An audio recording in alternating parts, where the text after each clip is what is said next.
খোদার রশি শক্ত হাতে কেন ধরিস না রে, তোরা কেন ধরিস না রে। দুদিনের এই দুনিয়াতে কিসের বাহাদুরি, ছেড়ে দে রে শয়তানি তোর হাতে পায়ে ধরি রে, হাতে পায়ে ধরি। সৎ উপদেশ সবাই মানে, সৎ উপদেশ সবাই মানে, তোরা কেন মানিস না রে। ওরে নাদান মুসলমান, তোরা কেন বুঝিস না রে। খোদার রশি শক্ত হাতে কেন ধরিস না রে। মাস গেল তোর বছর গেল, আর কি আছে বাকি রে, আর কি আছে বাকি। সবাই তোরা বল না এসে, নামাজ ধরেছি আমরা, রোজা ধরেছি। খোদা তোদের রহম করে, কেন কিছুই বলিস না রে। ওরে নাদান মুসলমান, তোরা কেন বুঝিস না রে। খোদার রশি শক্ত হাতে কেন ধরিস না রে, তোরা কেন ধরিস না রে। আবার নবীজি শুভ সংবাদ দিচ্ছেন, কি বলে? মান আহইয়া সুন্নতি ফাকাদ আহাব্বানি ওয়া মান আহাব্বানি ফাইন্নাহু ইয়াদখুলুল জান্নাতা মাই। যে মানুষগুলো আমার সুন্নাতকে ভালোবাসে, পছন্দ করে, সে যেন আমাকে ভালোবাসে, আমার সাথে মোহাব্বত করে, এবং যে আমাকে মোহাব্বত করে সেই লোকটা আমার সাথে জান্নাতে থাকবে, আমি তার সাথে জান্নাতে থাকব। কথা বোঝা গেল? আপনি যদি রসুলের কথা মানেন তাহলে তাকে মোহাব্বত করা হলো। এবং রসুল কি বলছেন? যারা আমার সুন্নতকে পছন্দ করলো, ভালোবাসলো, তারা আমাকে ভালোবাসলো, আর যে আমাকে ভালোবাসলো সে আমার সাথে জান্নাতে যাবে, জান্নাতে থাকবে। আল্লাহ রাব্বুল আলামিন কোরআন মাজিদে বলছেন, তোমরা যদি আমার ইতাআত করো আর রাসূলের ইতাআত করো তাহলে তোমরা হলে মুমিন, আর একজনের ইতাআত করো আর একজনের ইতাআত করাকে ছেড়ে দাও, তুমি মুমিন নও, তুমি ব্যর্থ মুসলমান, তুমি নাকাম, তোমার দুনিয়াও গেল, তোমার আখিরাতও গেল। তাহলে কত বিধান আছে এইরকম যেগুলো আল্লাহ পাকের নবী আমাদেরকে দিয়েছেন, সেগুলো আজ আপনাকে গুণে দিতে পারবো না। শুধু এইটুকু বলবো, যেটুকু আপনি জুমা মসজিদে এবং জালসার মাহফিলে বিভিন্ন জায়গায় দিয়ে শুনেছেন, সেই সুন্নাত কটাকে আপনি ভালোবাসুন, রসুলুল্লাহর কাছে প্রিয় হয়ে যান। মানুষ রসুলুল্লাহর সুন্নাতকে ভালোবেসে কত প্রিয় হয় তার নজির আপনাকে আমি দেখাচ্ছি। দাদা আমার কথার দিকে খেয়াল করবেন, খুব বেশি সময় আমাকে দিয়েন না, 1 ঘন্টা মেরে কেটে দেন, তারপরে আমারও ছুটি আপনারও ছুটি, এর ভেতরে আপনি বেশি এদিক ওদিক করিয়েন না আল্লাহর ওয়াস্তে। সেটা আপনাকে একটু শোনাই। কাঁচা পেঁয়াজ এবং কাঁচা রসুন খাওয়া হারাম নয়। কি বললাম? হারাম নয়, কিন্তু এটা খেয়ে মসজিদে যাওয়া চলবে না। মসজিদে যাবেন না, মুখকে ধুয়ে সুন্দর করে ব্রাশ করে মিসওয়াক করে মাজুন লাগিয়ে মুখ থেকে কাঁচা পেঁয়াজ রসুনের গন্ধটাকে দূর করে তারপর আপনি মসজিদে যাবেন, অসুবিধা নেই, খাওয়া হারাম নয়। এবার ভালোবাসা দেখাচ্ছি আপনাকে, কাকে বলে ভালোবাসা।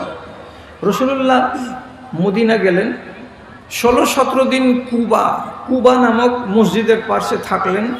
তারপরে আজকের দিনে যেটা মসজিদে নববী, সেই মসজিদের পাশে একটা বাড়িতে মেহমান হলেন। বাড়ির মালিকটার নাম হলো আবু আইয়ুব আনসারি। এই লোকটা রসুলুল্লাহকে নিচু তলায় জায়গা দিলেন এবং তিনি উপর তলাতে গেলেন। নিজের পরিবারকে নিয়ে দুপুরবেলাতে খানা এলো, বড় প্লেটে করে খানা নিয়ে এসেছে আবু আইয়ুব আনসারী। আমার বাড়িতে আজকে মেহমান হয়েছেন কে? সারা পৃথিবীর শ্রেষ্ঠ মানব রাহমাতুল্লিল আলামিন জনাবে মুহাম্মদুর রাসূলুল্লাহ সাল্লাল্লাহু আলাইহি ওয়াসাল্লাম। খানাটি এনে দিয়েছে সামনে, দিয়ে একটু দূরে বসে আছেন আবু আইয়ুব। রসুলুল্লাহ এক লোকমা রুটিকে ভেঙে তরকারিতে লাগিয়ে মুখে তুলতে গেলেন। মুখে তোলার আগে, মুখে পুরার আগেই লোকমাটাকে মুখের কাছ থেকে সরিয়ে দিয়ে আবার থালাতে রেখে দিলেন। দিয়ে থালিটাকে আলতো করে সরিয়ে দিলেন। দিয়ে আবু আইয়ুবকে বলছেন, আবু আইয়ুব, এ খানাটা নিয়ে যাও। তখন তিনি বলছেন, এই খানা খাবেন না? তো বলছেন, না আমি খাবো না। কেন খাবেন না? খানাতে কি দোষ আপনি পেলেন? তো রসুলুল্লাহ মৃদু কণ্ঠে বলছেন, তোমার এই তরকারিতে, তোমার এই খানাতে কাঁচা পেঁয়াজ এবং কাঁচা রসুন আছে। এটা যদি আমি খাই তাহলে হবেটা কি জানো? ফাইন্নাহু উনাজি মান লা তুনাজি। আমি যেই হাস্তির সঙ্গে, আমি যে সত্তার সঙ্গে কথা বলি, তার মানে তিনি হলেন জিবরিল। জিবরিল এত নাজুক ফেরেশতা। আমি পেঁয়াজ এবং রসুন কাঁচা খেয়ে যদি তার সাথে কথা বলি তো জিবরিলের মনে প্রাণে বড্ড কষ্ট হবে। জিবরিলকে কষ্ট দিয়ে আমি ভুল করব না। এই জন্য তুমি তো জিবরিলের সঙ্গে কথা বলো না, কাজে তোমার খেতে অসুবিধা নাই, কিন্তু আমি তো জিবরিলের সাথে কথা বলি, আর আমার মুখ থেকে যদি দুর্গন্ধ বেরোয় তো এটা বড্ড কঠিন কথা হবে। তার জন্য আমি আল্লাহর ফেরেশতা, আল্লাহর দূত জিবরিলকে কষ্ট দেব না বলে আমি কাঁচা পেঁয়াজ এবং রসুনওয়ালা তরকারি খাবো না। এটাকে ফিরিয়ে বাড়ি নিয়ে যাও। তিনি খেলেন না, যেহেতু তিনি জিবরিলের সাথে কথা বলবেন। তাহলে আবু আইয়ুবের খানাটা খেতে অসুবিধা কোথায় আছে? তুমি তো ভাই জিবরিলের সাথে কথা বলো না, তুমি খেয়ে নাও, বাড়ি নিয়ে যাও, নিয়ে গিয়ে খেয়ে নাও। তো রসুলুল্লাহকে ভালোবাসতে হয় কেমন করে তো দেখেন। ওই মজলিসেই, ওইখানেই বসে বসে আবু আইয়ুব আনসারী রসুলুল্লাহকে দেখিয়ে বলছেন, ফাইন্নি উকরেহ মা তুকরেহ ইয়া রাসূলুল্লাহ, হে আল্লাহ পাকের রাসূল, আপনি যে জিনিসটাকে অপছন্দ করেন আমি আপনার ভালোবাসায় যতদিন বাঁচব দুনিয়াতে ততদিন এই দুটো জিনিসকে আমি অপছন্দ করব। তুমি কেন অপছন্দ করবে? বলছে আপনার মোহাব্বতে আমি অপছন্দ করব। আমার নবী এটাকে পছন্দ করেন না, অতএব আমিও পছন্দ করব না। এটা যদি দেখাতে যাই, এটা যদি করতে চাই, তাহলে আপনার সঙ্গে আমার 100% মোহাব্বত রাখা হবে। আর আমি যদি নিজের মতো করে গিলে খাই আর আপনি যদি না খান, তাহলে এটাতে আমার মোহাব্বত কিন্তু পূর্ণ হবে না। তার জন্য আপনি যেমন কাঁচা আর রসুন পেঁয়াজ খাবেন না, তেমনি আমিও জীবনে আমার উপরে হারাম করলাম, আমি জীবনে কোনো দিন কাঁচা পেঁয়াজ রসুন খাবো না। কাকে বলে মোহাব্বত? কি বলে রাসূলুল্লাহর সাথে উলফাত? আপনি বুঝতে পারছেন? তাহলে রাসূলুল্লাহর কথাকে মানব আর আল্লাহর কথাকে মানব, তাহলে আমি পূর্ণ ঈমানদার হতে পারবো। তিনি যেভাবে বলেছেন সেভাবে আমি বলবো, তিনি যেভাবে খেয়েছেন সেভাবেই খাবো, তিনি যেভাবে করেছেন কোনো কাজ আমি সেভাবে ওই কাজ করব। তাছাড়া আমি রাসূলুল্লাহর ভালোবাসা পাবো না। এবং আল্লাহ তাআলা বলছেন, তুমি যদি আমার ভালোবাসা পেতে চাও তাহলে আগে রাসূলুল্লাহর ভালোবাসা অর্জন করো, তাহলে তুমি আমাকে পাবে। আর রাসূলের ভালোবাসা যদি অর্জন করতে না পারো তুমি আমাকে পাবে না। এবার আপনাকে আর একটু আগিয়ে নিয়ে যাই। কি নিয়ে যাব আগিয়ে আপনাকে? দুজনের কথাকে মেনে আপনি দেখাবেন যে আমি হলাম ঈমানদার মানুষ। রাসূলুল্লাহ বলছেন ঈমানদার কাকে বলে? কোন মানুষটাকে আমরা ঈমানদার বলবো যে হ্যাঁ এই লোকটা মুমিন মুসলমান? কাকে বলবো? কোন নারীকে বলবো, কোন নরকে বলবো যে এই লোকটা, এই মেয়েটা মমিন মেয়ে ছেলে, মমিন মুসলমান? তো রাসূলুল্লাহ তার পরিচয় দিয়ে বলছেন, আল মুমিনুনা হাইয়িনুনা লাইয়িনুনা কাল ইবলিল আনিফে ইজাস্তানাখা আনাখা ওয়াজা ইস্তাকাদা কাদা। কি তর্জমা? মুমিনের মন হয় অতি নরম, মুমিনের মন হয় অত্যন্ত সরল, এবং মুমিন হয় অনুসরণকারী, মুমিন হয় ইত্তেবাকারী। কার? রাসূলুল্লাহর এবং আল্লাহর। এই দুজনের কথার সামনে এরা মুলায়িম হয়ে চলে, নরম হয়ে চলে, তাদেরকে সুন্দর মন নিয়ে অনুসরণ করে চলে। কেমন করে অনুসরণ করে? রাসূলুল্লাহ বলছেন, যেমন একটা উটের নাকে একটা লোহার কড়া পরিয়ে দিয়ে, 6 হাতের সুতা দিয়ে একটা নাবালক বাচ্চা যদি তাকে টানতে টানতে টানতে টানতে পূবের মাঠে নিয়ে যাই, তো উটটা জীবনে হুজ্জতি করে না যে আমি পূবের মাঠে যাব না। ছেলেটা যদি তাকে পশ্চিমে চাঁদমুনির মাঠে নিয়ে যাই, তো তাহলে সে উটটা তার পিছনে পিছনে ধীরে ধীরে ধীরে ধীরে হাঁটে আর ওই পশ্চিম মাঠের দিকে চলে যায়। মুখটাকে টানাটানি করে না, সুতাটাকে ধরে ছিঁড়াছিঁড়ি করে না। তার মনিব যেদিকে টানে সেদিকে সে যায়। তার মনিব যদি বলে দেয় গরম পাথরের উপরে বসে যাও, তো উটটা ওখানেই বসে যায়, হুজ্জতি করে না। তার মনিব যদি লাগাম ধরে টানে উঠে যাও, খাড়ো হয়ে যাও, তো তার কথা শুনে সে উটটা সঙ্গে সঙ্গে সেখান থেকে খাড়ো হয়ে যায়। উঠতে গেলে উঠতে বলতে গেলে উঠে যাবে, আর বসতে বলতে গেলে বসে যাবে, হাঁটতে বলতে গেলে হাঁটবে, আর চলতে গেলে চলবে। এমন আদেশকে পালন করে যেমন একটা নাকে লাগাম লাগানো উট, ঠিক সেই রকমই একজন মুসলমান আল্লাহর এবং তার রসুলের কানুনের পিছনে পিছনে ওই রকম করে মন নিয়ে আর ওই রকম মিজাজ নিয়ে চলতে থাকবে, তাহলে সেই লোকটাকে বলা হয় মুমিন। আপনার খাওয়া রসুল যেভাবে খেয়েছেন, আপনার পড়া রসুল যেভাবে পড়েছেন, আপনার চলা যেভাবে রসুল চলেছেন, তাহলে আপনি কানুনের পিছনে পিছনে হাঁটবেন কার মতো? উটটা যেমন তার মালিকের কথা শুনে পিছনে পিছনে হাঁটে তার মতো। তাহলে তো আপনি হলেন পুরা মুমিন। তাছাড়া আপনি নিজের কাজ করবেন নিজের মতো, আর দিয়ে বলবেন আমি পাকা মুসলমান, জি পাকা মুসলমান। কেমন কথা? এটাকে মুমিন বলা যাবে? যাবে না। কি উদাহরণ দেব আপনাকে? নমাজের ধার ধারে না, মিয়া বিবি দুজনই নমাজের ধার ধারে না। কেমন করে ভাগ্য জোরে বাড়িতে একটা বেটা পয়দা হয়ে গেছে। এখন মাওলানাকে ফোন করে বলছে যে মাওলানা সাহেব, আমার একটা বেটা সন্তান হয়েছে, আমি আকিকা দিব, তো আমার বংশ খুব লম্বা বড়, তো 2টা খাসিতে কিন্তু হবে না, তো কি করব? যে গরু দিলে হবে না। তো কোনো মাওলানারা বললেন যে গরু দিলে হবে কিন্তু সুন্নাত হবে না। তখন সে কি করলো? বাচ্চার খাতনা আকিকা দেওয়ার জন্য 2টা গরু কিনে নিয়ে চলে আসলো, আর 2টা গরু কিনে কেটে বাচ্চার আকিকার নামে গোটা গ্রামের লোককে ভুরি ভোজ খাইয়ে দিল। এটা কি করলো? বলছে সুন্নাত করলাম। এটা সুন্নাত করলে? এটার নাম সুন্নাত? যদি 2টা খাসি মারতে কিংবা 2টা দুম্বা জবে করতে আর করে বলতে যে আমি রাসূলুল্লাহর সুন্নাত অনুযায়ী এটা করতে গেলাম, এতে গ্রামবাসীর জুটুক আর না জুটুক গোটা গ্রামবাসীকে খাওয়াতে হবে তোমার আকিকা, এটা কথা কোনো হাদিসের পাতায় লেখা নেই। কিন্তু তুমি এগুলো করতে গেলে কিসের জন্য? স্বামী আর স্ত্রী তোমাদের দুজনের হলো বেড়ামি, যে আমরা বড় দিনদারের বেটা আর বেটি, আমরা বড় ইমানদারের বেটা আর বেটি, দেখো কত বড় নবীর সুন্নাতকে মানতে গেলাম যে 2টা গরু জবে করে খাইয়ে দিলাম। তোমার পিছে পিছে শরীয়ত হাঁটবে নাকি? এটা তো নয়। এটা কথা শুনেছেন আলেমদের মুখে যে যেদিন বাচ্চার খাতনা হবে, খাতনার কোনো দাওয়াত হবে না।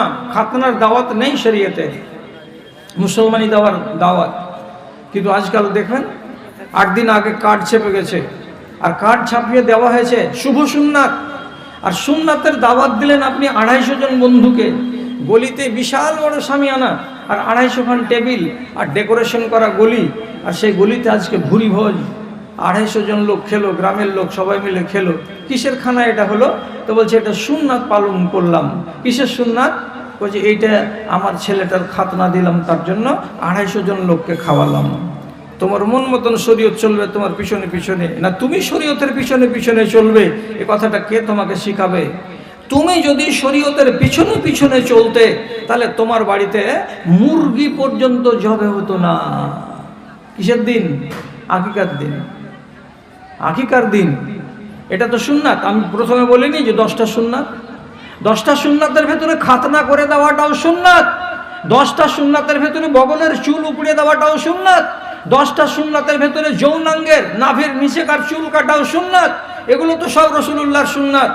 তো বেটা ছেলে জন্মিল, তার জন্য দুটা গরু জবাই করে দিলে, আর খাতনার দিন তো বগল কাটার দিন, বগলের চুল তোলার দিন, কটা লোককে খাওয়া? তোমার সুন্নাত কোথায় মারা গেল? নিচু শরীরের চুল কাটবে তুমি, তো বলে দিলে না মাইকে মসজিদের আগা দিকে এসে, ভাই আজ বিকালবেলা তোমার নাম শরীরের চুল কাটবো, তোমরা 10 জন লোকের দাওয়াত থাকলো। তখন কেন দিলে না দাওয়াত? তো তোমার মাথাতে কি হয়েছে যে আল্লাহর পাকের রসুলের নির্দেশ যেভাবে তিনি বলেছেন সেভাবে আপনি মানতে পারছেন না, নিজের মন মতো করে মানছেন? এটার নাম ইমানদার? কে বলে এইগুলোকে? কাকে বলে ইমানদার? তো সুন্নাতকে মানা তো আপনি ভালো করে বুঝুন। এক সাহাবী, তিনি কি করেছেন, রাস্তাতে চলে যাচ্ছেন, তো সামনে দেখতে পাচ্ছেন একটা লোক পাঞ্জাবি গায়ে দিয়ে, টুপি মাথায় দিয়ে, চেহারাতে দাঁড়িয়ে আছে। তো ওনার মনে হয়ে গেল যে এ তো আমার মতনই মুসলমান। হাদিসটা কি আছে? হাইয়াতুহু হাইয়াতু মুসলিমিন, চেহারাটা দেখে একদম একটা মুমিন মুসলমানের মতো মনে হচ্ছে।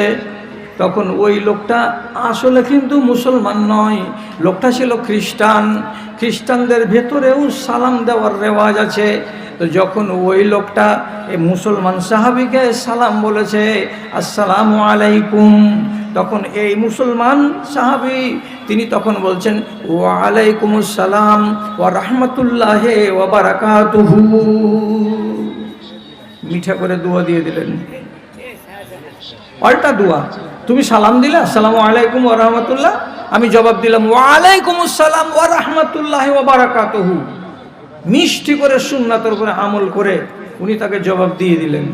লোকটা চলে যাচ্ছে, মাদ্রাসা থেকে 2খান বাড়ি পার হয়নি, তার চাকরটা তখন ওই সাহাবী উকবা বিন আমের আল জুহানিকে বলছে, আচ্ছা মালিক, আপনি যে লোকটাকে সালাম দিলেন, না সালামের জবাব দিলেন, তো এই সালামের জবাবটি যে দিলেন, তো আপনি জানেন যে লোকটা কে? তো বলছে কে ফের হবে? একটা মুসলমান। বলছে না, মুসলমান নয়, ইন্নাহু নাসরানিয়ুন, এই লোকটা হলো খ্রিস্টান, আপনাকে সালাম দিয়েছে, আপনি তাকে সালাম দিলেন এবং আপনি তাকে সালামের জবাব দিলেন। তখন চট করে খাড়ো হয়ে গেছে, যাওয়ার পরে কান খাড়ো দিয়ে বলছে, আরে বাবা তুই চিনিস এই লোকটাকে, যে এই লোকটা মুসলমান নয়, এই লোকটা খ্রিস্টান? বলছে আমি ভালো করে চিনি, এই লোকটা খ্রিস্টান। তো এবার সুন্নাতে রসুল কাকে বলে? সুন্নাত অনুযায়ী সালাম আর সালামের জবাব দেওয়া তা তো ঠিক ছিল, কিন্তু যেহেতু খ্রিস্টানকে তার সালামের জবাবে তখনকার দিনে যেটা খ্রিস্টান তার সামনে এসেছিল, সে কিতাব ধারণ করে না, তার ভেতরে ঈমান ধর্ম কিছু নেই, তাহলে একে ধরে নিতে হবে যে একজন গায়ের মুসলিম সালাম দিয়েছে। তো তার জবাবে আমি যে বললাম ওয়া রাহমাতুল্লাহি ওয়া বারাকাতুহু, এই কথাগুলো বলা তোমার ভুল হয়ে গেল। সাথে সাথে ওর পিছনে পিছনে দৌড়াতে দৌড়াতে 3 বাড়ি চলে যাওয়ার পর তখন বলছে, ও ভাই ও ভাই ও ভাই, শোনো শোনো শোনো শোনো। লোকটা বেচারি খাড়ো হয়ে গেছে, যা বলছে কি হলো, কি বলছেন আপনি আমাকে? তখনই বলছে, আমি আপনার সালামটা পেয়েছিলাম, মনে মনে ভাবলাম আপনি আমার একটা মুসলমান ভাই, মুসলমান ভাই যদি সালাম দেয় তাহলে আল্লাহর কোরআন বলছে তাকে জবাব দাও আরো সুন্দর করে, তার জন্য আমি তোমাকে ওয়া রাহমাতুল্লাহি ওয়া বারাকাতুহু বলে সুন্দর করে জবাব দিয়েছিলাম। কিন্তু এটা জবাব হলো কার? তো মুসলমানের। আর এভাবে যদি জবাব দেওয়া যায় তো রাসূলুল্লাহর সুন্নাত পালন করা যায়। কিন্তু তুমি তো মুসলমান নও, তোমার জন্য এটা দোয়া নয়, আমার দোয়া দেওয়া তোমাকে ভুল হয়ে গেছে, তার জন্য আমি সহি দোয়া দিচ্ছি। আর আগের দোয়াটাকে আমি আমি মনে মনে ফেরত করে নিলাম। কি বলে ফেরত করলাম? যে এই দোয়াটা তোমাকে আমি দিই নাই, এটা আমি দিয়েছি তো ভুল দিয়েছি, তোমাকে সঠিক দোয়া যেটা দিতে হবে সেটা আমি দিচ্ছি। তখন কি বলছে? ওয়ালাইকুম সালাম। এটা বলার পরে তারপরে তিনি বলছেন, কাসরা আল্লাহ উমরাকা ও বারাকাল্লাহ ফি মালেকা, আল্লাহ তোমার মালে বরকত দিক, তোমার মাল বাড়িয়ে দিক এবং তোমার বয়সটাকে বাড়িয়ে দিক। এই দুটো কথা বললে কিন্তু আল্লাহর রহমত এবং আল্লাহর বরকত এই দুটাকে তিনি টেনে নিলেন, কেড়ে নিলেন। কেন কেড়ে নিলেন? যে মুশরিককে যদি দোয়া দেওয়া যায় তোমার মাল বেড়ে যাক, তোমার বয়স বেড়ে যাক, এটা জায়েজ আছে, কিন্তু এই বরকত আল্লাহ রাব্বুল আলামিনের আর রহমত আল্লাহ রাব্বুল আলামিনের কোনো মুশরিককে দেওয়া যায় না। তার জন্য তিনি এটা দিলেন আর ওটাকে টেনে নিলেন। নেওয়ার পরে বলছেন, হাযা সুন্নাতুন নবী, এটা হলো আমার নবীর সুন্নাত। এবার আমি রাসূলুল্লাহর সুন্নাতকে পালন করতে পারলাম। সুন্নাতের প্রতি মানুষকে কতটা সজাগ হতে হয় তাহলে আপনি আন্দাজ পাচ্ছেন। আচ্ছা, আমি একটা কথা বলছি, রাগঝাল করিয়েন না, মজলিস আস্তে আস্তে ভাঙছে বা ভাঙবে।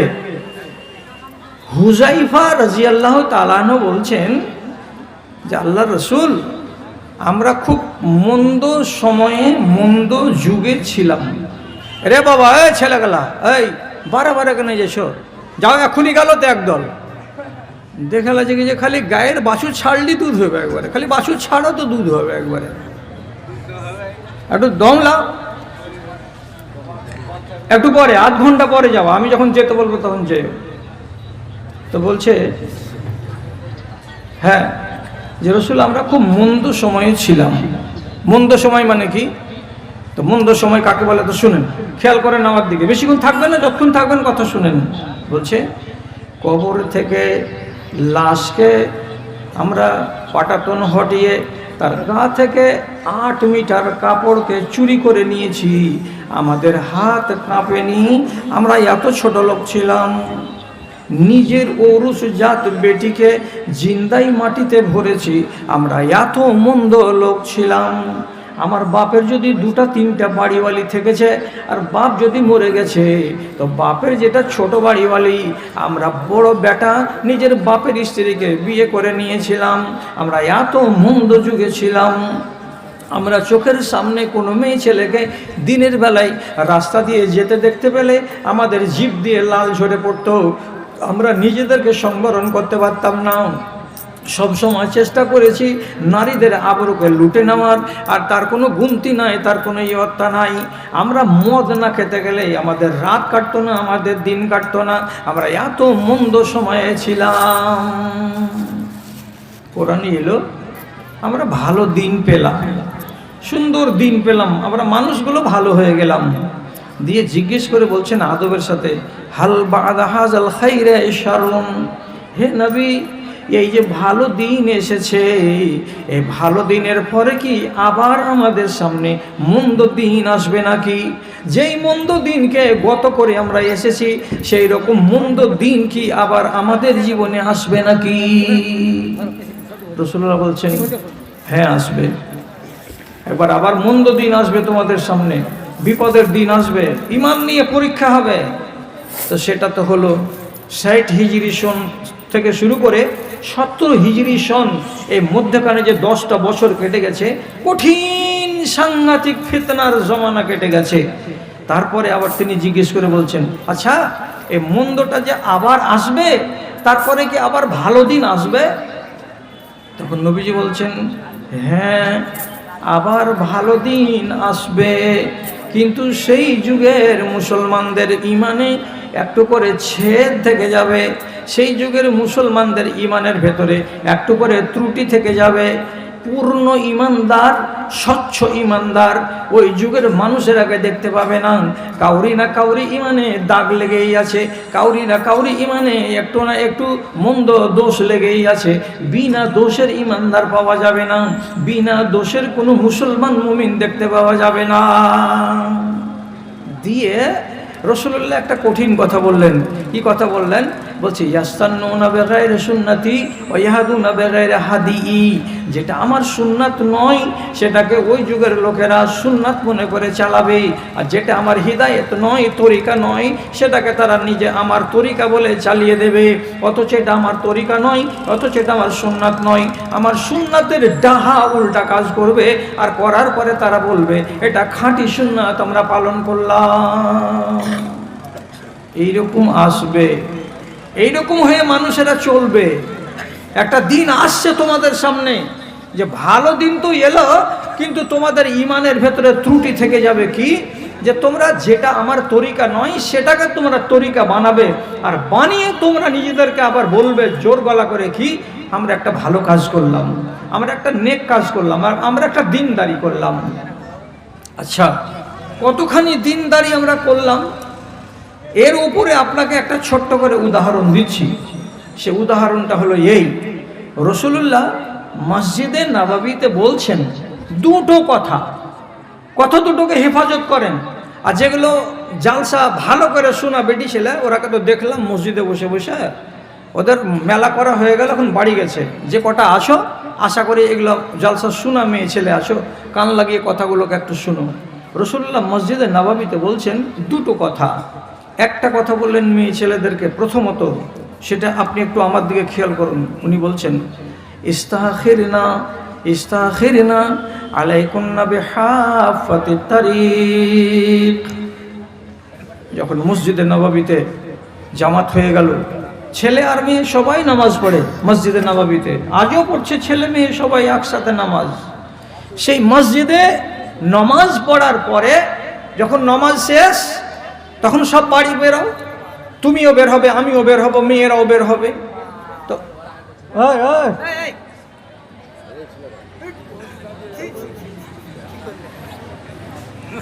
তো তোমরা যদি একসাথে বের হও একটা গেট দিয়ে, তো বেটা ছেলে আর বেটি ছেলে সব একাকার হয়ে যাবে, একজন আর একজনের সঙ্গে মিলেমিশে যাবে। এর হাত ওর হাতে, এর গা ওর গা, এর শরীর ওর শরীরে লেগে যাবে।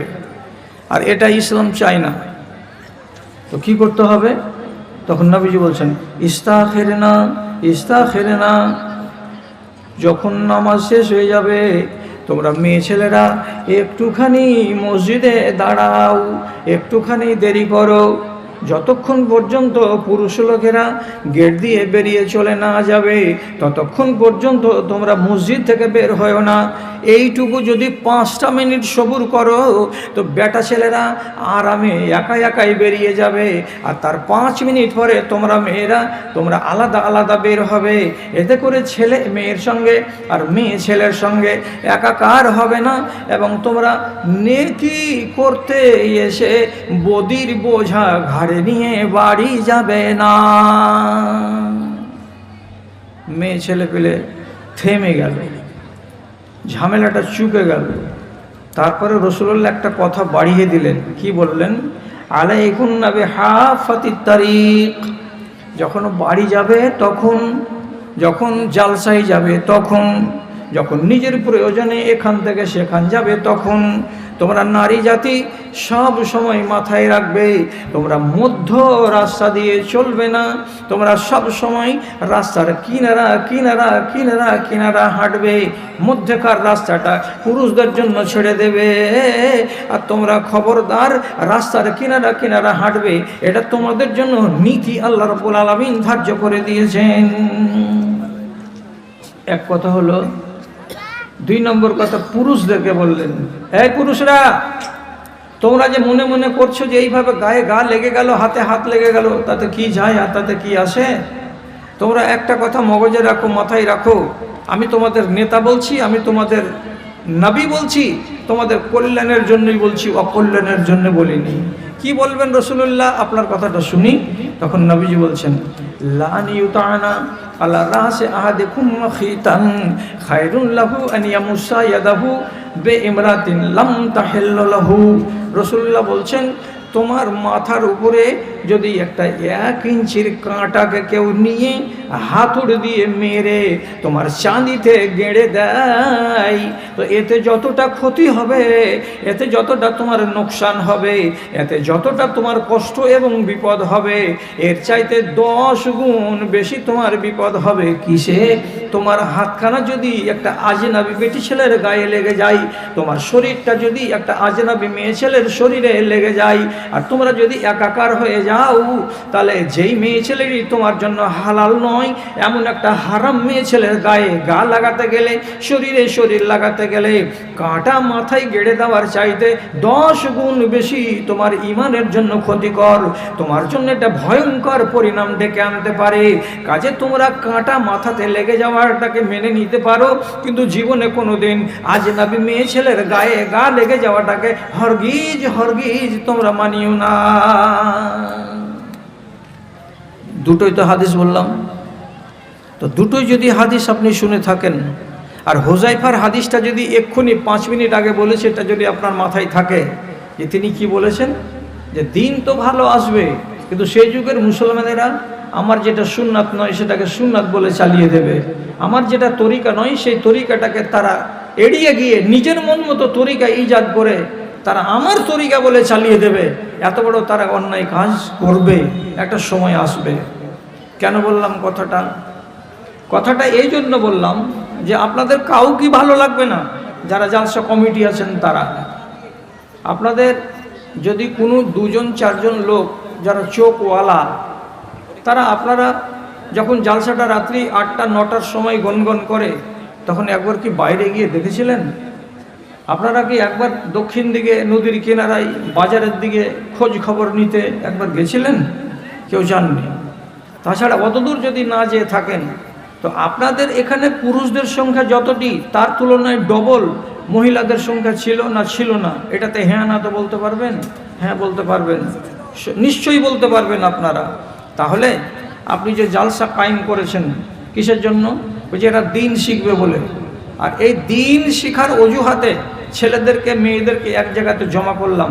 আজকে ছেলেরা মন ভরে মেলার ইন্টারেস্ট পেয়ে গেল, ইচ্ছা মতো একজন আর একজনকে ধরে গল্প করলো, কত আনন্দ উল্লাস করলো, বাজার ঘুরলো, আর এই গেট দিয়ে বলেন আর ওই গেট দিয়ে বলেন, কোনো একটা জায়গা দিয়ে যে পার হব, তো মেয়ে ছেলেগুলোকে দেখে মনে হচ্ছে এরা নিজেদের আক্কেলগুলোকে বাড়িতে একটা পিয়ালাতে রেখে দিয়া খালি আক্কেলে বাড়ি চলে এসেছে, এখানে চলে এসেছে, আর দিয়ে টাউরি লাগার মুরগির মতো হাঁটছে। এটা যে বেটা ছেলের গায়ে যে লেগে যাবে, ডোন্ট কেয়ার। এটা যে মুল্লি সাহেব আসছে একটু দূরে হটি, ওর গা থেকে নিজেকে বাঁচাই, ডোন্ট কেয়ার।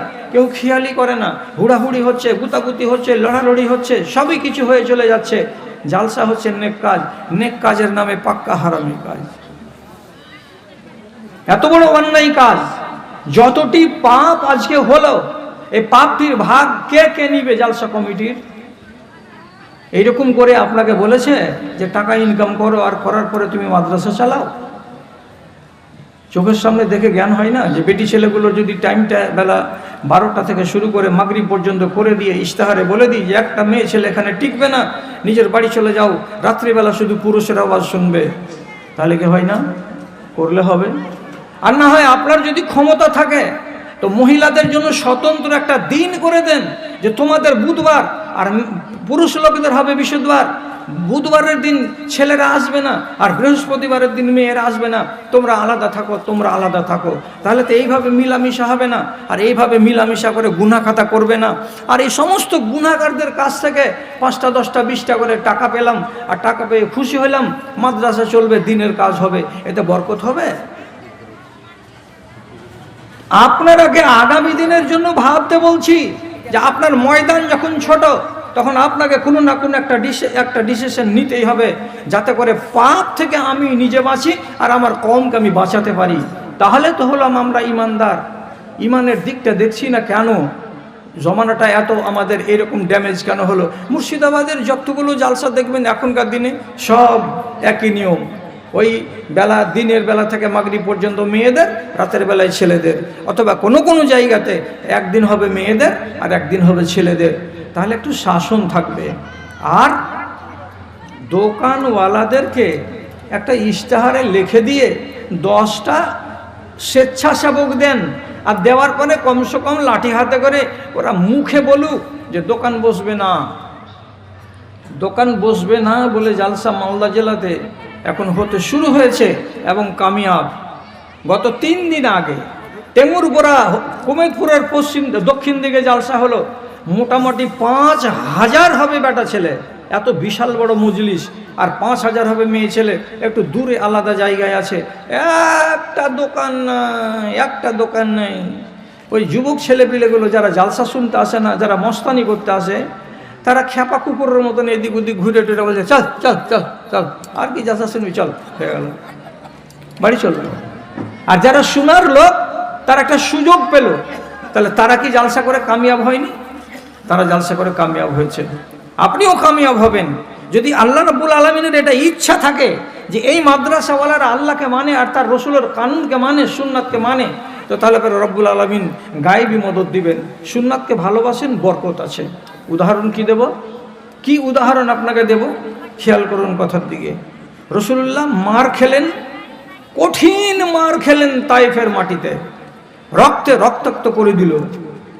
তারপর 5 কিলোমিটার রাস্তা তাকে ছেলেরা দৌড়ে দৌড়ে দৌড়ে দৌড়ে নিয়ে গেল, তাড়তে তাড়তে, পাথর মারতে মারতে মারতে মারতে একটা আঙ্গুরের বাগানে গিয়ে নিজের চাকরকে সাথে করে নিয়ে বসলেন।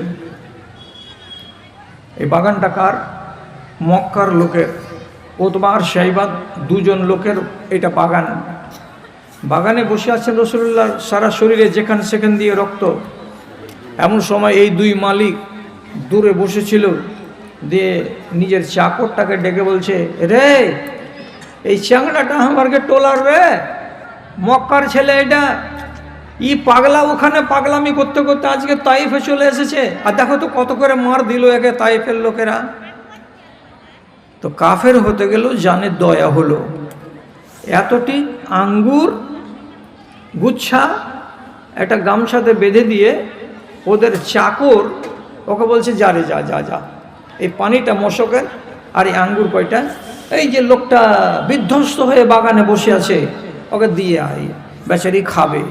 খেতে গেলে মানুষের মন থেকে দুঃখ দূর হয়, আর খেতে গেলে মানুষের ভাঙা মনটা একটু অনেকখানি হালকা হয়। খেয়ে নিলে ব্যথাটা কমবে, যা দিয়ে আয়। এই চাকরের নাম হলো আদ্দাস। এই ছেলেটা হলো খ্রিস্টান, এর বাড়ি হলো ইরাকের নাইনাওয়া শহরে। নাইনাওয়া শহর থেকে এসেছে কাজ করতে কোথায়, তো তাইফের মাটিতে। চাকর কথা শুনলো মালিকের, খেজুরটি আঙ্গুরটি হাতে করে নিয়ে এসে এই বিধ্বস্ত মুসাফিরের কাছে রেখে দিয়ে বলছে, এ বাবা রাগঝাল মাটি করো, মনটাকে হালকা করো, চোখে মুখে পানি দাও, এই আঙ্গুর কটাকে খাও, শরীরে তাগত আসবে। রাসূলুল্লাহ মনে মনে ভাবলেন, কথা তো ঠিক, বিদেশের মাটি, একটা লোক যদি 2টো খানা দিয়েছে, ফল দিয়েছে, তো খাই, গায়ে শক্তি আসবে। মনটা বিধ্বস্ত, ভাঙা মন। তিনি তখন সামনে রেখে দিয়ে চাকরকে বলছেন, চাকর চাকর নাও, একটা করে তুমি খাও, একটা করে আমি খাই। রাসূলুল্লাহ একটা আঙ্গুরের দানাকে এমনি করে উঠালেন, উঠার পরে আমার দিকে দেখেন, উঠিয়ে মুখে দিতে যাবেন, তো তিনি বলছেন বিসমিল্লাহ, বিসমিল্লাহ বলে মুখে দিলেন, দানাটা চিবিয়ে খেলেন। তারপরে আরও 10টা দানা 12টা দানা উনি খেলেন। যখন প্রথমেই রাসূলুল্লাহ বললেন বিসমিল্লাহ, তখন এই খ্রিস্টান চাকর আদ্দাস বলছে, হাজিহি কালেমাতুন লা ইয়াকুলুহা আহলু হাযাল বালাদে। এই লোক, আপনার বাড়ি কোথায়, কোনখান থেকে আপনি এসেছেন? খানা খাওয়ার আগে যে শব্দটা আপনি বললেন, এই শব্দটা এই দেশের লোক কেউ বলে না খাবার আগে। আমি তাইফে বাস করছি 10 বছর ধরে, কোনো লোক, কোনো মালিক আমার জীবনে কোনো দিন দেখিনি তারা লোকমা মুখে দেওয়ার আগে এই কথাটা বলেছে। যে কথাটা আপনি আজকে খানা খাওয়ার টাইমে বললেন, তা কি বললেন? তো বিসমিল্লাহ, আমি আল্লাহর নামে শুরু করলাম। আপনার বাড়ি কোথায়? আর আপনি যে কথাটা বললেন, এ কথাটা তো জীবন প্রথম শুনলাম, এখানকার লোক তো কেউ বলে না। তখন নবীজি বললেন, আমার বাড়ি হচ্ছে মক্কা, আমি ওখান থেকে এসেছি এখানে, বিশেষ কাজ নিয়ে এসেছিলাম, দিনের দাওয়াত নিয়ে। তখন রাসূলুল্লাহ ওকে জিজ্ঞেস করে বলছেন, তোমার বাড়ি কোথায়? তো রাসূলুল্লাহর প্রশ্ন শুনে লোকটা বলছে, আমার বাড়ি ইরাক। ইরাকের কোন কোন জায়গায়? তো বলছে নাইনাওয়া। তখন রাসূলুল্লাহ চট করে বলছেন, ও নাইনাওয়া, ওই নাইনাওয়া যেখানে আমার ভাই ইউনুস ইবনে মুত্তাকে নবী করে পাঠানো হয়েছিল, সেই নাইনাওয়া শহর?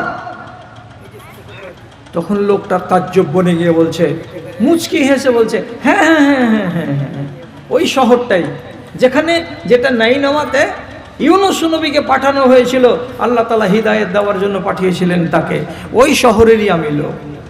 দিয়ে আবার আদাস বলছে, আপনি কি করে জানলেন যে নাইনাওয়াতে ইউনুস নবী এসেছিলেন? আপনি কি ইউনুস নবীকে চোখে দেখেছেন? তখন বলছে, না আমি তাকে দেখিনি। কি করে জানলেন?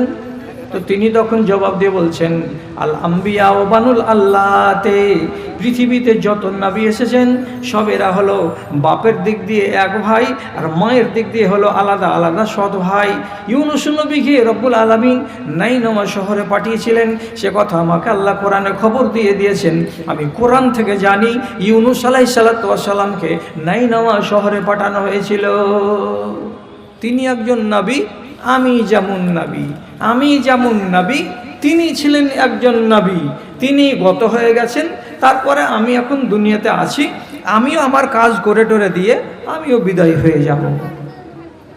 এই খ্রিস্টান চাকর যখন এই কথাটি শুনল যে তিনি ছিলেন নবী, আমিও একজন নবী, তখন মুচকি হেসে বলছেন, আল্লাহর কসম খেয়ে বলছি, এতক্ষণ আপনার উপরে আমার যেটুকু সন্দেহ ছিল, সন্দেহটা দূর হয়ে গেল। আপনি যদি নবী না হতেন তাহলে পারে নাইনাওয়া শহরে ইউনুস নবীকে পাঠানো হয়েছিল এটা আপনি বলতে পারতেন না। তিনি ছিলেন আমাদের নবী, এবং যখন নবীকে আপনি ভাই বলে ডেকে নিয়েছেন তখন আপনার উপরে আমার ভালোবাসা জন্মে গেল। আপনি হলেন শেষ নবী, তাহলে ওই নবীকে যদি মেনে থাকি তো আপনাকে হাতে পেয়েছি, আপনাকে কেন আমি মানব না? আকাব্বা আলা ইয়াদাইহি, সঙ্গে সঙ্গে রাসূলুল্লাহ আঙ্গুর খাচ্ছেন, এমন সময়তে মুখখানাকে বাড়িয়ে দিয়ে রাসূলুল্লাহর হাতের উপরে একটা চুম্বন দান করে দিয়ে বলছেন, হে নবীজি, আপনার দিনের ভেতরে প্রবেশ করব, কি করতে হবে বলেন তো? রাসূলুল্লাহ জর্জরিত শরীরে, মর্মাহত মন মেজাজে যখন খানা খাচ্ছিলেন, ওই হালাতেই লোকটা যখন রাজি হয়ে গেল এই দিনের ভেতরে প্রবেশ করার, রাসূলুল্লাহ কলমা পড়ালেন, আর বাগানের ভেতরেই প্রথম লোকটা মুসলমান হয়ে গেল। মুসলমান হলো কিসের দ্বারাই? রাসূলুল্লাহ যখন সুন্নাত অনুযায়ী খানা খেতে গেলেন, সুন্নাতের দিকে নজর পড়ল তার দ্বারাই। একটা সুন্নাত কত বড় দরজা উন্মুক্ত করলো। রাসূলুল্লাহ এবার হাসছেন আর বলছেন, পরওয়ারদিগার, 10 মিনিট আগে তোমার কাছে অভিযোগ করেছিলাম, আমি অভিযোগ ফিরিয়ে নিলাম। আল্লাহ, ইরাকের মাটিতে মার খেয়েছি হেদায়েত দিতে এসে, যে লোকেরা মানলো না, কিন্তু দেখা আমার বিসমিল্লাহ হয়ে গেছে, একটা লোক ঈমান এনে নিয়েছে।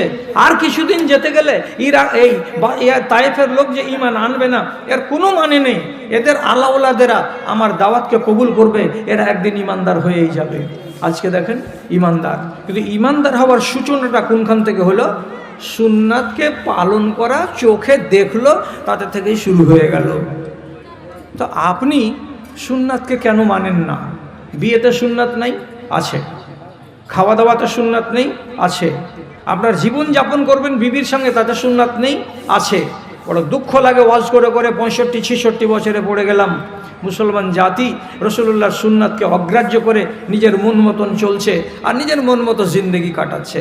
আপনারা কি কথাটা শুনে খুশি হবেন যে আমি একটা কাঠিয়ার জেলায় কোনো এক জায়গায় জালসা করেছি, তো সেই জালসাটার প্যান্ডেলটার খরচ হলো 3.5 লক্ষ টাকা।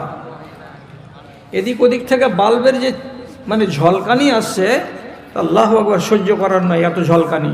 চেয়ার আর টেবিল আর ডিজাইন আর আসবাব আর পত্র দেখে পাগল। আমরা জিজ্ঞেস করলাম এত টাকার প্যান্ডেল কেন? তো ওরা জবাব দিয়ে বলল, এটা আসলে জালসার প্যান্ডেল নয়, 3 দিন আগে এই বাড়ির একটা মেয়ের বিবাহ হয়েছে, এই প্যান্ডেলে তার জন্য এটা প্যান্ডেল করা হয়েছিল। তো মেয়ের বিবাহতে প্যান্ডেল লেগেছে কত টাকা? তো 3.5 লক্ষ টাকা। আর দিয়ে শুনতে পেলাম বরযাত্রী এসেছিল 700 জন, বরযাত্রী 700 জন এসেছিল। আল্লাহু আকবার। আর গাড়ি, বলছে গাড়ি গুনতে পারবো না, এখান থেকে শুরু করে 1.5 কিলোমিটার রাস্তা পশ্চিম দিক পর্যন্ত শুধু রোডের কিনারায় গাড়ি গাড়ি গাড়ি গাড়ি গাড়ি গাড়ি, শুধু Bolero Bolero Scorpio Bolero Scorpio খাড়ো ছিল। তাহলে চিন্তা করেন কতটি লোক এসেছিল আর কত গাড়ি এসেছিল। এরা বলছে 700 জন লোক এসেছিল। আপনারা একটা লোককেও বলবেন এটা সুন্নাত? এতটি বরযাত্রী আসা সুন্নাত না, কিন্তু লোক মানে না। ওয়াজ করে করে করে করে আপনারও জিন্দগি কালি হয়ে গেল, চুল সব সাদা হয়ে গেল, আর আমার তো মরণের টাইম চলে আসলো, কিন্তু কটা লোককে মানাতে পারলাম আজ পর্যন্ত? পারা যাচ্ছে না। যতটি ওয়াজ করছি তার তুলনায় আরও বেশি পরিমাণে তারা উল্টো দিকে হাঁটছে, এবং আরও বেশি তুলনায় বুড়ো আঙুল দেখে দিন এবং ধর্ম থেকে অন্য দিকে পালিয়ে পালিয়ে চলে যাচ্ছে। আল্লাহ রহম করে। সুন্নাতকে মানার ব্যাপারে আপনাকে আর কি কথা বলতে যাব, ভালো করে বুঝুন। ইমাম আবু দাউদ রহমাতুল্লাহ আলাই একদিন একটা নদী দিয়ে চলে যাচ্ছিলেন এক সফরে। তো নদীটা চওড়া, যেমন আমাদের দেশে গঙ্গা নদী আছে, নদী এরকম চওড়া নদী। উনি চলে যাচ্ছেন। তো নদীর কিনারা কিনারা কিনারা কিনারা নৌকাটা যাচ্ছে, খুব বড় নৌকা। যেতে যেতে যেতে যেতে ঠিক মনে করে নেন বেসিকের সামনে এসেছে। তো নদীর ওই পারে তীরে একটা লোক হাঁচি মারল, হ্যাঁচো করে দিয়ে জোরে হাসি ফেললো। আর দিয়ে ওখান থেকে বলছে, হাসি ফেলতে গেলে কি বলতে হবে? আলহামদুলিল্লাহ। লোকটা যখন হাসি ফেলে বলছে আলহামদুলিল্লাহ, তো যারা যারা শুনতে পাবে হাসিওয়ালার দুয়া, তারাকে জবাব দিতে হয় পাল্টা দুয়া পাওয়ার জন্য। তো লোকটা যে বলল আলহামদুলিল্লাহ, তো তাকে তো জবাব দিতে হবে। আপনি কি জবাব দিবেন? ইয়ারহামুকাল্লাহ। এটা যদি আপনি জবাব দেন ওকে, তাহলে আপনাকে ফের পাল্টাও জবাব দিতে বাধ্য আছে। ও তখন কি বলবে আপনাকে? ইয়াহদিকাল্লাহ ওয়া ইউসলিহ বালাকা। আল্লাহ তোমাকে যেন হিদায়েত দেয় এবং তোমার যত জটিল ঝামেলা আছে, সমস্যা আছে, আল্লাহ তোমার সমস্যার যেন সমাধান করে দেয়। কত ভালো দোয়া হলো। তো হাঁচির ওয়াসিলাতে দোয়া আদান প্রদান হবে। এখন কার দোয়া কবুল হবে কে জানে? আমি হাঁচি মারলাম, আমি বললাম আলহামদুলিল্লাহ, আপনি আমাকে জবাব দিলেন আল্লাহ তোমার উপরে রহম করে, আপনার দোয়াটা কবুল হয়ে যেতে পারে। অথবা আপনি দোয়া দিয়ে আমার দিকে তাকিয়ে থাকেন যে আমি আপনাকে দোয়া দিব, ইয়াহাদিক আল্লাহ, আল্লাহ তোমাকে হিদায়েত দেয়। তো হতে পারে আমার দোয়াটা আপনার লেগে যাবে, আপনার কবুল হয়ে যেতে পারে, আর আপনার কল্যাণ হয়ে যেতে পারে। ইমাম আবু দাউদ শুনতে পেলেন এইটা। তখন শুনে সাথে সাথে বড় নৌকার মালিককে বলছে, ভাই রে একটু ধীর গতিতে চালাতো, একটু ধীর গতিতে চালা, আস্তে আস্তে চালা, জোরে চালাবি না। দিয়ে কি করলো? ফাক্তারা কেরাবাতান, ওইখানে ছোট ছোট মাছ ধরা যে ডোঙ্গাগুলো পাওয়া যায়, ডোঙ্গা বুঝুন তো, ছোট ছোট যেগুলো নৌকা তালের গুঁড়ি দিয়ে বানাই, একখানা টিনকে মুড়ে দিয়ে যেগুলো বানাই, একটাতে একটা লোক তাতে উঠতে পারবে আর যেতে পারবে। এমন একটা ছোট্ট নৌকাকে 1 দিরহাম টাকা দিয়ে ভাড়া করে নিলেন। আর নেওয়ার পরে পানি টানতে টানতে সাথে সাথে 15-20 হাত দূরে কিনারায় চলে গেলেন। আর কিনারাতে যাওয়ার পরে যেই লোকটা বলেছিল আলহামদুলিল্লাহ, তার সামনে গিয়ে বলছেন ইয়ারহামুকাল্লাহ, আল্লাহ তোমার উপরে রহম করে। তুমি ভাই 2 মিনিট আগে হাসি মেরেছ, আর আমি তোমাকে জবাব দিতে আসলাম, 2 মিনিট দেরি হয়ে গেল, তবুও জবাব দিচ্ছি ইয়ারহামুকাল্লাহ, আল্লাহ তোমার উপরে রহম করে। যখন লোকটা ইয়ারহামুকাল্লাহ শুনতে পেল, তখন আবার ইমাম আবু দাউদকে জবাব দিয়ে বলছে ইয়াহদিকাল্লাহ ইউসলিহ বালাকা, আল্লাহ রাব্বুল আলামিন তোমাকে হিদায়েত দেয় এবং তোমার কাজগুলো, তোমার সমস্যাগুলো যেন সমাধান করে দেয়। দোয়াটা শুনে নিল। আর নেওয়ার পরে আবার ওই ভাড়ার নৌকাটাতে, ছোট্ট নৌকাটাতে চড়ে বড় নৌকাতে সে চড়ে নিলেন। আর নেওয়ার পরে নিজের মঞ্জিলের দিকে চলতে শুরু করলেন। রাতের বেলায় যখন ওই সওয়ারিরা বড় নৌকাতে শুয়েছিল, একজন লোক বলছে আমি নিজের কানে শুনলাম, যখন ঢের রাত হয়েছে তখন একজন লোক এসে বলছে ইয়া আহলাস সাফিনাতে ইন্না সাহেবাকুম কাদ ইশতারাল জান্নাতা বিদিরহামিন। ওরে ঘুমন্ত লোকেরা, তোমরা শোনো শোনো, যতজন লোকের নৌকার উপরে শুয়ে আছো, তোমাদের ভেতরে একটা লোক কেমন আছে, যে লোক লোকটা একটা দিরহামের বদলে আল্লাহ রাব্বুল আলামিনের জান্নাতকে আজকে রাত্রে খরিদ করে নিয়েছে। একটা দিরহামের বদলে আল্লাহর জান্নাত কেমন করে খরিদ করলো বুঝতেই পাচ্ছেন। সুন্নাত অনুযায়ী আমল করার জন্য একটা দিরহাম দিয়ে ছোট নৌকাকে ভাড়া করেছিল, আর করার পরে কিনারায় গিয়ে লোকটাকে জবাব দিয়েছিল। এটা হলো সুন্নতি তরিকা। একটা সুন্নাতকে মানতে গিয়ে একটা দিরহাম খরচ করে দিয়েছে। তো রাতের বেলায় স্বপ্নে দেখলো তারা কি, যে এই লোকটা একটা দিরহামের বদলে আল্লাহ রাব্বুল আলামিনের জান্নাতকে খরিদ করে নিয়েছে। কি সুন্নাতের দাম কত? সুন্নাতের দাম কত? সুন্নাত অনুযায়ী আপনাকে চালাবো, তো তার জন্য এক জায়গাতে একটা হাদিস বলছিলাম। তো যখন ঘরে গেলাম তো বিদায়ের কালে 2-3টা লোক এলো, এসে তখন ঠাট্টা করে বলছে, আপনি তো আমাদের হাতের টাকা নেবেন না। বলছি কেন জি? ওই যে আপনি যে হাদিস শোনালছেন সে হাদিসে আমরা পড়ি না, আমরা ওই হাদিসের আওতাতে পড়ি না। তা আমি কি বলেছি? তা আমি একটা হাদিস বলেছিলাম। হাদিসটা কি বলেছিলাম? শুধু এই কথাটা বলেছিলাম যে রাসূলুল্লাহ একদিন বলছেন সাহাবীদের সামনে যে আমার বন্ধুদেরকে দেখার জন্য আমার জানটা মনটা ছটপট ছটপট করছে, কবে আমার বন্ধুদেরকে দেখতে পাবো। সাহাবায়ে কেরাম বললেন, আমরা কি আপনার বন্ধু নই? তখন নবীজি বলছেন, তোমরা আমার বন্ধু নও, তোমরা আমার সাথী, তোমরা আমার সঙ্গী। আমার বন্ধু কারা? তো রাসূলুল্লাহ বলছেন, হুমুল্লাযিনা আমানু বি ওয়া লাম ইয়ারাউনি। বন্ধু হলো ওরা যে লোকগুলো আমার মরে যাওয়ার পরে দুনিয়াতে আসবে, 100 বছর পরে, 200 বছর পরে, 400 বছর পরে, 1000 বছর পরে, আর ওই লোকগুলো আমাকে মানবে, আমাকে বিশ্বাস করবে। চোখে না দেখেও যারা আমার সুন্নাতকে পছন্দ করবে, যারা আমার ফরমানকে পছন্দ করবে, ওই লোকগুলো হলো আমার বন্ধু, ওই লোকগুলো আমার দোস্ত। ওদেরকে দেখার জন্য আমার মনটা পাগল হয়ে আছে। তাহলে আমরা এই রসুলগঞ্জ এলাকার লোক, আমরা তো রাসূলুল্লাহকে দেখিনি, অথচ উনি বলছেন যারা আমাকে না দেখে ঈমান এনেছে, ভালোবেসেছে, তারা আমার বন্ধু, তাদেরকে দেখার জন্য আমার মন পাগল আছে। তো আমি কথাটা কি বলেছিলাম? তো এই কথাটাই উদাহরণ দিয়ে বলেছিলাম। ধরো জি এই গ্রামের লোক রাসূলুল্লাহ আগামী মাসের 29 তারিখে রসুলগঞ্জ মাদ্রাসার বারান্দাতে বা মাঠে এলেন, কমিটির লোক চেয়ারে বসতে দিয়েছেন। আপনারা বলেন এই রসুলপুর গ্রামের কোনটা লোক যখন শুনতে পাবেন মুখে কানে যে রসুল এসেছেন রসুলগঞ্জ মাদ্রাসার আগা দিকে, তো দেখতে যাবেন না? কেউ এমন লোক আছে অভাগা রসুলুল্লাহকে দেখতে যাবে না? দৌড়াবে, দৌড়াবে। এখন মসজিদে নববীর নমাজগুলোকে যদি দেখছে, তো যেগুলো ইমানদার লোক খালি এমনি করে বুক কচলায় ছাড় বলছে, আল্লাহ জি কখন ওখানে যেতে পাবো জি। যখন কাবার দেয়ালকে চুমা খাচ্ছে হাজিরা, তখন এইখানকার লোক দেখছে আর বলছে, আল্লাহ জি কবে যেতে পাবো জি, যে আমি একবার ওই কাবার গিলাফে কাবার দেয়ালগুলোতে আমি চুমা দিব। ব্যাকুল হয়ে থাকছে মানুষের মন মদিনাকে দেখার জন্য আর মক্কাকে দেখার জন্য। আর রাসূলুল্লাহ যদি আপনার এখানে আসে, তো আপনি দেখা করতে আসবেন, এটা কি হয়? আপনিও দৌড়াবেন, ও দৌড়াবে, ও দৌড়াবে, আপনাকে জিজ্ঞেস করবে আপনার আহলিয়ায় এত তাড়াহুড়া করছো কেন? আরে টাইম নেই, রাসূলুল্লাহকে দেখতে যাব। আপনাকে তো দেখার জন্য রসুল পাগল আছেন, হাদিস বললাম। এবার আপনি এসছেন 10 কাঠা দূর থেকে এসে যদি ওইখান থেকে দেখেন আর হাসেন আর বলেন, আসসালামু আলাইকুম ইয়া রাসূলুল্লাহ, হে আল্লাহ পাকের রসুল আপনাকে সালাম জানাচ্ছি, আসসালামু আলাইকুম। আপনি ইনসাফের সাথে বলবেন, রাসূলুল্লাহর সুন্নাত আপনাকে গোড়াতে বলেছিলাম 10টা, তার ভিতরে মোচকে ছোট করে দেওয়া, দাড়িকে বড় করে দেওয়া, বগলের চুলকে উপড়ে ফেলে দেওয়া, এগুলো যে সবটি সুন্নাত ছিল। আপনার চেহারাতে দেখা যাচ্ছে কালাই মারা খৈলান করা আছে, আর আপনি এসে রাসূলুল্লাহকে দেখতে, আপনি সালাম দিলেন, আপনাকে বন্ধু বলে রাসূলুল্লাহ হাত বাড়াবেন, আপনি হ্যাঁ আর না বলেন? বাড়াবেন না।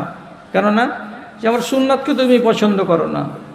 আমার সুন্নাতের সাথে যার ভালোবাসা নেই, তো তার সাথে আমার বন্ধুত্ব তাহলে কিসের? হ্যাঁ চলো, এর একটা লক্ষ্যে তো এইভাবে আউট করে দিবেন আল্লাহ পাকের রসুল যারা যারা এই সুন্নাতকে জবে করেছে। আর তারপরে যদি আরগুলো সুন্নাত রাসূলুল্লাহ আপনাকে জিজ্ঞেস করেন, তো তাহলে তো আপনি কোথা থেকে কোথায় চলে যাবেন। ভাইজান খেয়াল করেন, এগুলোকে অবহেলা করিয়েন না।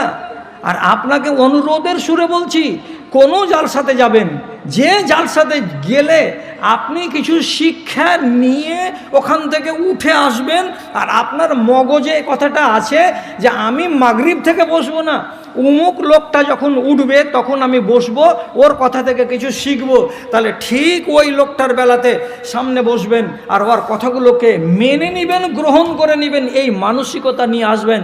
খালি শুনবো, মজা লাগলো, চলে গেলাম, চায়ের দোকানে বয়ান দিলাম, এটা যেন না হয়। কথা শেষ করছি। আপনারা মজলিসকে আস্তে আস্তে ভেঙে দিয়েছেন, দুঃখ নেই, কারণ যে ঘড়িতে আমাদের একটা পার হয়ে গেছে। আজকের মতো শেষ কথা আপনাকে শোনাচ্ছি। সেটা কি? শেষ কথাটা হলো এই, ইমাম আহমদ ইবনে হাম্বলের মতো জাদ রেল আলেম, বিশাল বড় আলেম, ওনার যখন মরণের টাইম এলো তো কষ্ট হচ্ছে জানটাতে, তখন উনি একবার করে একবার করে এই যে আহ করা, উহ করা, কষ্টের কথাটাকে মুখ দিয়ে বের করা, তো নিশ্চয় তো কষ্ট হয়ে গেছে, কষ্টের জ্বালাতে উহ আহ করছেন। ওনাকে দেখতে এলেন এক ছাত্র, তার নাম তাউস বিন কাইসান, দেখতে এসেছে। তো ওস্তাদজির পার্শ্বে বসে আছে। তো ওস্তাদজি মাঝে মাঝে ও এরকম করছেন, কষ্ট হচ্ছে জানটাতে। তো কষ্ট হলে তো আমিও করি, আপনিও তো করেন এইরকম কথাটা।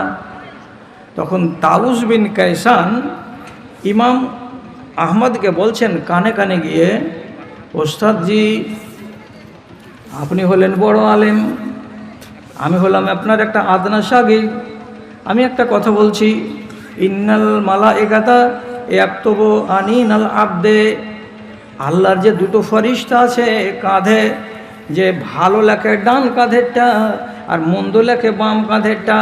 আপনি যে উহ করছেন, আহ করছেন, এই উহগুলো পর্যন্ত আল্লাহর ফেরেশতারা আপনার আমলনামাতে লিপিবদ্ধ করে নিচ্ছেন।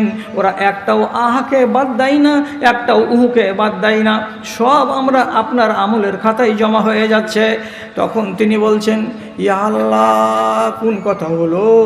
আমি যদি কষ্টের কারণে এটা করি তাহলে তো আল্লাহ রাব্বুল আলামিন নারাজ হবে। আমি যদি এটা করে আমার মনের অসুবিধাটাকে প্রকাশ করি তাহলে আল্লাহ তাআলা আমার উপরে নারাজ হয়ে যাবে। কেন মরবার কালে আমি উহু উহু করছি? এটা তো সুন্নাতের খেলাফ হচ্ছে, এটা তো আল্লাহর নবী হয়তো নারাজ হবে, আল্লাহ হয়তো নারাজ হবে। তখন তিনি যেমনি ছাত্রের মুখ থেকে শুনলেন উহু করাটাও লিখে নিচ্ছে আল্লাহর ফেরেশতা, তখন তিনি সাথে সাথে উহু করাটাও বন্ধ করে দিলেন। সারাটা দিন বাঁচলেন, তার পরের দিন তার ইন্তেকাল হলো। তো এই যে সময়টুকু গত হয়ে গেল 10 থেকে 12 ঘন্টা, এত জানের উপরে কষ্ট হলো, জানের উপরে কষ্ট হলো, তবুও তিনি একবার মুখ দিয়ে উহু করতে গেলেন না। কেন গেলেন না? এই উহুটাকেই যদি আল্লাহ রাব্বুল আলামিন আমার উল্টা করে ধরে নিন তাহলে আমার ক্ষতি হয়ে যাবে, এই জন্য আমি উহুটাকে পর্যন্ত বাদ দিয়ে দিলাম। ভাইজান, তাহলে আপনি এবার অনুমান করেন, আপনি আন্দাজ করেন যে আমার আর আপনার মতো মানুষগুলোকে রাসূলুল্লাহর সুন্নাত সম্পর্কে কতখানি সজাগ হতে হয়। শেষ কথা, শুধু এইটুকু কথা বলছি, কোনো মানুষ যদি জেনে শুনে বুঝে সুঝে রাসূলুল্লাহর সুন্নাতকে অবজ্ঞা করে যদি তাকে না মানে, তাহলে আপনাকে পাওয়ার দেওয়া আছে, আপনি তার সাথে বন্ধুত্বালি করিয়েন না। বুঝতে পারলেন তো? কোনো একটা লোক যদি রাসূলুল্লাহর সুন্নাতের খেলাফ কাজ করে তাহলে আপনি তার সঙ্গে বন্ধুত্বালি রাখবেন না, বন্ধুত্বালি ছিন্ন করে দেন, আপনার জন্য জায়েজ আছে। একটা লোক মসজিদে নববীতে গুলি খেলছিল, তো আর এক সাহাবী বললে গুলি খেলিও না, রাসূলুল্লাহ নিষেধ, আল্লাহ পাকের নবী মানা করেছেন, গুলি খেলাটা অন্যায় কাজ মসজিদের ভেতরে, বাইরে জায়গাতে। লোকটা বলে দিয়ে চলে গেল। 1 ঘন্টা পরে যদি এসে দেখছে তো গুলি খেলতেই আছে লোকটা, তখন বলছে আমি তোমাকে 1 ঘন্টা আগে নিষেধ করেছিলাম না রাসূলুল্লাহর কথা বলে? যে হ্যাঁ আপনি বলেছিলেন, তো তারপরেও তুমি গুলি খেলছো? বলে হ্যাঁ তারপরেও গুলি খেলছি। তখন এই সাহাবীটা কি বললেন? উনি তাকে বলছেন, ইন্নী লাম ওকাল্লিমুকা আবাদা, তুমি রাসূলুল্লাহর কথাকে মানো না, এজন্য তোমার সামনে আমি স্পষ্ট ঘোষণা দিয়ে বলছি, আগামী দিনে যতদিন আমি বাঁচবো আর তুমি বাঁচবে, তোমার সঙ্গে জীবনে কথা বলবো না। 1 ওয়ালা ওয়ালা আউদোকা ইন মারেজা, তুমি যদি ব্যারাম পড়ে যাও তো মুমিনের উচিত হলো ব্যারামিকে দেখতে যাওয়া, তার পাশে বসে দোয়া দেওয়া।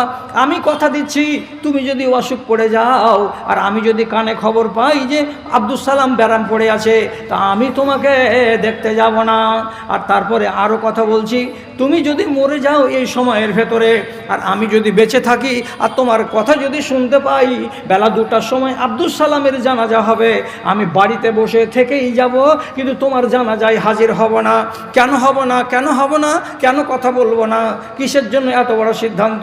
তো তিনি বলছেন, তুমি রসুলুল্লাহর নিয়মকে মানো না, তুমি রসুলুল্লাহর সুন্নাতকে বিশ্বাস করো না, তুমি রসুলুল্লাহর ফরমানকে অগ্রাহ্য করো, তো তোমার মতো মানুষটা রসুলুল্লাহর দুশমন। আর যে লোকটা রসুলুল্লাহর দুশমন হবে তার সঙ্গে আমার দোস্তালি হতে পারে না।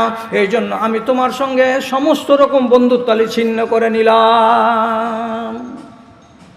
পাওয়ার আছে আপনার। আপনি যদি জানতে পারেন কোনো লোক 6 লাখ টাকার টাকা নিয়েছে আগে আর নেওয়ার পরে বিয়ে শাদী করেছে, আপনি ওর চার দোকানে চা খাওয়া বন্ধ করে দেন, ওর বাড়ির দাওয়াত খাওয়া আপনি বন্ধ করে দেন। তোর ব্যাটার বিয়েতে যাব না, তোর ব্যাটার বাড়ির বউ ভাত আমি খেতে যাব না, আপনি স্পষ্ট করে দেন। কেন করে দেন এগুলো? এই জন্য করে দেন যে তুমি রসুলুল্লাহর দুশমন। দাদা আমার, এই যুগে যদি ন্যায্য কথা বলা যায় তো ন্যায্য কথাকে সামাল দেওয়ার মতো লোক খুব কম, ঠিক না? আপনারা মনে মনে বলবেন এইগুলো কথা কি এই যুগে বিক্রি হয়? মৌলভী সাহেব, কোন যুগে বিক্রি হবে? রসুলুল্লাহর যুগে বিক্রি হলো, তার আমাদের যুগে কেন বিক্রি হবে না? এটা তো আক্ষেপের কথা। তো যাই হোক, যতটি কথা আপনাদের সামনে আমি শোনালাম, এখন পর্যন্ত আমার বক্তৃতা দেওয়া এই মজলিসে 1 ঘন্টা 10 মিনিট হলো, আর মজলিসটাকে সামটাতে আরও 10 মিনিট লাগবে, তাহলে 1.5 ঘন্টা হয়ে যাবে। আপনি আরাম বিশ্রাম করবেন, ফজরের জামাত ধরবেন, আর না হলে সারা রাত ওয়াজ শোনার পরে সকালে যদি উল্টা মুখে নিন পারেন তো তাহলে আপনার জালসাটা বেকার হয়ে গেল। আমি আপনাকে শেষবারের মতো এইবার একটা আরজি জানাচ্ছি। সে আরজিটা হলো এই, সাথীগুলা কোথায় গেল গো? আচ্ছা, আরজিটা হলো এই যে আমি ছোট ফকির, আমি বড় ফকির নই। সব শেষের বেলায় যখন আসি তখন লোকের কাছে খুচরা টাকাগুলো আমি চাই। তো আপনি এখান থেকে যে উঠবেন, তো আল্লাহর ওয়াস্তে আমি আপনাদের এই এলাকার বহুত পুরাতন মুলবি এবং বহুত পুরাতন বক্তা, আমি আজ থেকে জালসা করি না। পাটনা মাদ্রাসাতে আমি 1985 সালে এসেছি, তখন থেকে শুরু করে আইনটোলা আর গাইনটোলা আর রসুলপুর আর পিয়াজপুর যত পুর আছে সব জায়গাতে আমি হাজিরা দিয়েছি। তাহলে যদি ভালোবাসাটা থাকে তাহলে আমি প্রত্যেকটা মানুষকে বলছি, দয়া করে আল্লাহর ওয়াস্তে আমার কাছে একটু এগিয়ে